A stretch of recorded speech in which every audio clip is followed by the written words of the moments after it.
예, 제가 초등학교 졸업반이던 1992년 저희 학급 친구들과 함께 함경북도 회령시에서 찍은 사진입니다.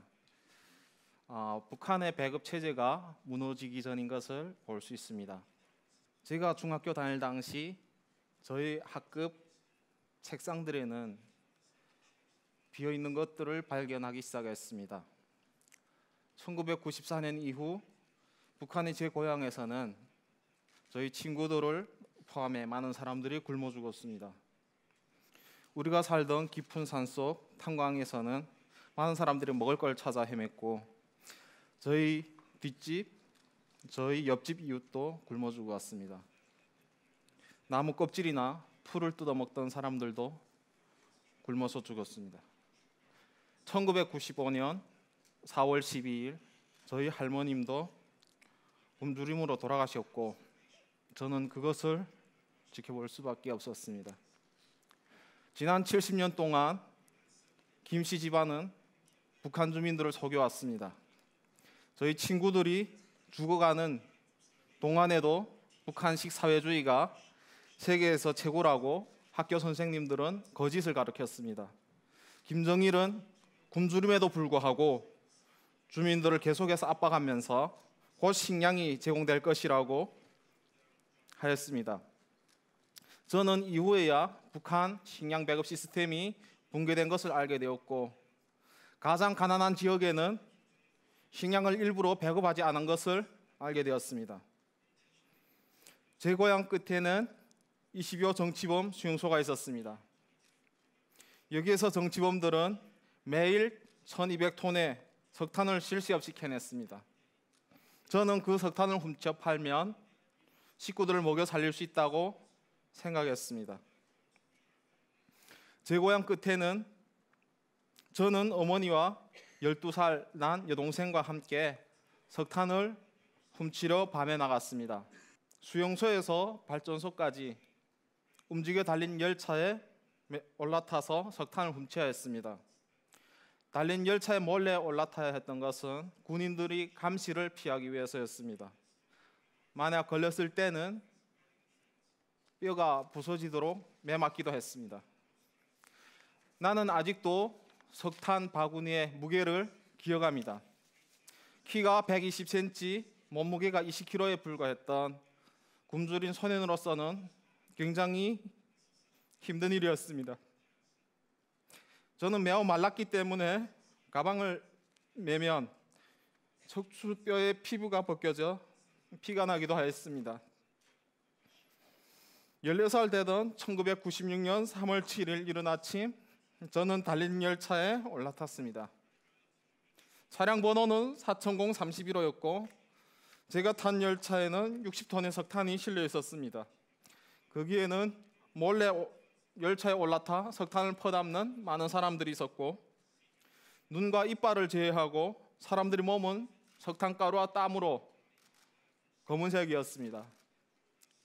저는 며칠 동안 음식을 먹지 못했기 때문에 어지러웠고 다음 역에서 내리려 할 때 정신을 그만 잃고 말았습니다. 정신을 차렸을 때 두 철로 사이에 저는 누워져 있었고 왼쪽 다리로는 열차가 지나갔습니다. 다리는 잘려서 조금 매달려 있는 그런 상황이었고 숨을 쉴 때마다 피가 쏟아져 나왔습니다. 그때의 두려움은, 고통은 말할 수 없습니다. 다리를 잡아 피를 멈추려 했지만 왼손이 세 개 잘려나간 것을 발견하였습니다. 그것으로도 피가 쏟아져 나왔습니다. 저는 어머니, 아버지, 여동생을 차례로 불러가면서 살려달라고 고함을 질렀습니다. 북한의 영하의 날씨는 상처를 더욱 고통스럽게 했습니다. 여동생이 저를 찾았지만 할 수 있는 것은 목도리를 풀어서 상처를 덮어줄 수 있는 것이 전부였고 저는 마침내 여러 사람들이 다가와 병원으로 이송받았습니다. 병원에 도착해서도 계속 춥고 목이 말랐습니다. 병실에 놓여있던 수술 도구들이 여전히 기억납니다. 수혈도 없었고 마취제도 없었습니다. 제 다리 뼈를 톱으로 썰던 그 떨림이 지금도 생생합니다. 수술용 메스가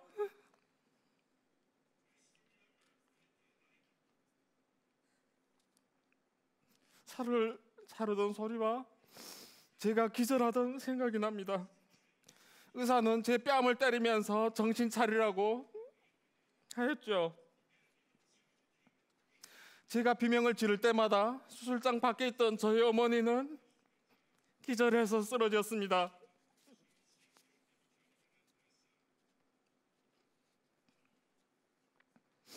의사는 약이 없이 저를 집으로 보냈고 우리는 항생제를 살 돈이 없었습니다. 수술 뒤 하루하루 생존하는 것은 죽음보다도 힘들었고 항생제 없이 마취제 없이 매일 밤 고통에 울었습니다. 죽여달라고 하다가 아침이 되어서 잠들기도 하였습니다. 저는 동생들이 힘들어 버려온 음식을 먹을 때마다 죄책감을 느꼈습니다. 북한은 여전히 기아에 시달렸고 당간부를 제외하고 모두가 굶주리고 있었습니다. 제 남동생은 시장에서 쓰레기통에서 찾은 면 몇 오리를 하루 종일 모아서 가져와서 씻어서 저 입에 넣어주었습니다. 저는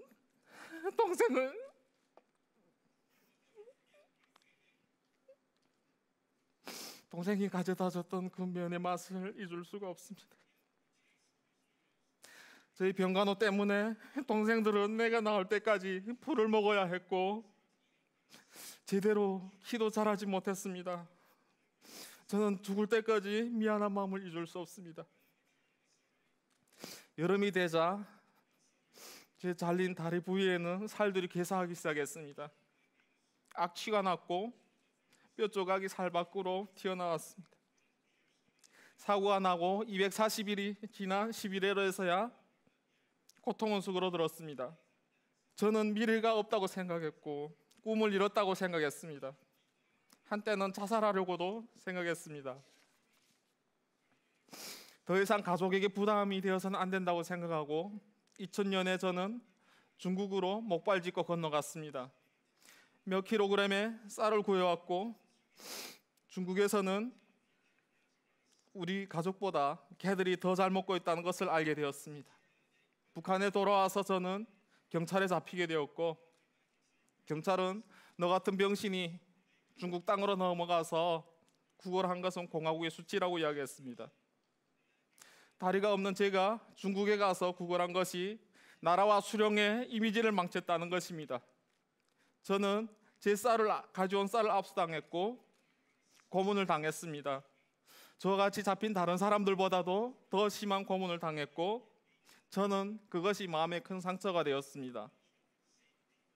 그런 불의가 저를 북한을 탈출하게 하였고 2006년 목발을 짚고 남동생과 함께 탈북하였습니다. 떠나기 전 저희 아버지와 함께 술 한 잔을 나눴던 기억이 납니다. 아버지는 눈물을 보이셨고 저도 기약이 없는 길이었기에 함께 포옹하고 울었습니다. 제 동생과 저는 북쪽으로 두만강을 건넜습니다. 목발을 들고 건넜고 갑자기 깊은 곳에 물에 빠졌습니다. 수영할 줄 몰랐던 저는 물에 기감겼고 남동생이 제 머리채를 잡고 끌고 두만강을 건넜습니다. 동생이 감사한 거죠. 목발을 짚고 중국 라오스 만마 6,000km를 이동해 태국에 도착했습니다. 여정 끝에 가장 어려운 점은 이제 라오스 국경을 넘을 때였습니다.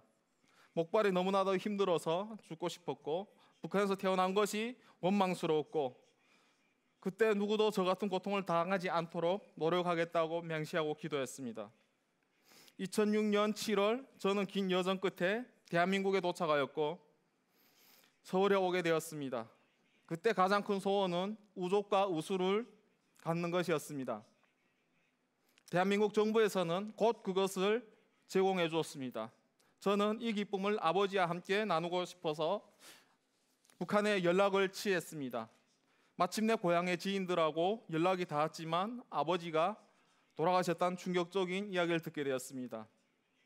저희 가족이 중국으로 탈북했고 아버지가 마지막으로 탈북하다가 붙잡혔고 보위부에서 고문을 당했습니다.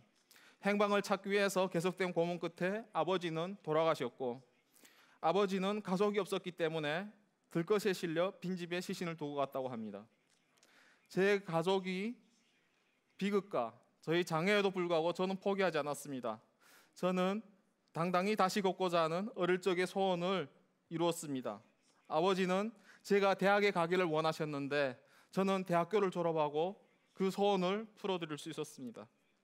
자유 대한민국에 도착해서 저는 북한의 장애인과 북한 인권의 대변자가 되어야 된다고 책임을 느꼈습니다. 그래서 저는 작은 사무실에서 친구들과 함께 나우를 창립하고 지난 4년간 저와 같았던 어린아이, 장애인, 여성을 중국을 통해 탈북시켰습니다. 그 수는 100명을 넘습니다. 북한은 인민들은 인터넷이었기 때문에 우리는 진실, 문화, 지식을 라디오를 통해 북한으로 알리고 있습니다. 북한 내에 진실을 알리는 것이 중요할 뿐 아니라 북한 밖의 소식을 알리는 것도 중요합니다. 장마당과 라디오가 북한 정보를 알 때 북한은 변할 것이라고 생각합니다. 저는 오늘 죽음의 위기에서 모든 것을 이겨내고 이 자리에 섰습니다. 이것이 제가 1만 킬로를 건너서 의지해온 목발입니다.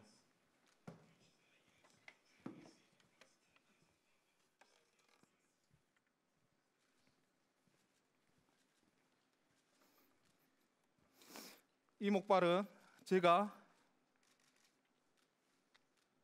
포기하지 않고 자유를 찾아온 상징이기도 하지만 돌아가신 저희 아버지가 만들어주신 마지막 유품입니다. 나는 북한의 자유를 위해서 내가 선 자리에서 할 수 있는 최선을 다하겠습니다. 중요한 것은 여러분들이 북한을 위해서 함께 해줄 때 북한 주민들의 자유가 깃들 것이라고 생각합니다. 여러분 동참해 주세요. 여러분 함께 해주세요. 감사합니다. 땡큐.